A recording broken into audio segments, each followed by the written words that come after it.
kanina pa akong umaga kinukulit ng batang to at ipagawa ko daw yung gitara niya. Kaya pagdating namin dito sa bahay, sabi ko, sige kunin mo na para matigil ka na. At may pinuntahan pa nga daw siyang shop dito lang malapit sa amin at natanong na niya kung magkano. Sabi pa sa akin pagdating daw namin doon, wag daw ako magsasalita, siya daw ang bahalang makipag-usap. Sample muna bago ko ipagawa yan.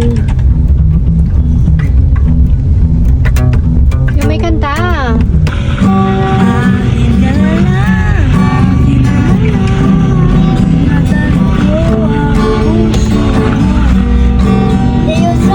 Problema lang naman itong gitara na to, natanggal yung pinagkakabitan ng amplifier. Lagi din kasi yan dinadala yan sa school, gawa ng ginagamit nila sa mga projects. Wala namin yan dinala sa may Santo Domingo. Malapit lang naman to sa amin, isang kembot lang. Nga daw siya dito last week at nakapagtanong na siya. O diba, ang galing din ng batang to Grabe, ang ganda din dito sa store na to. Ang daming gitara, kompleto. May amplifier, may acoustic guitar, electric guitar, at eto may beatbox din. Kaya give me some beat.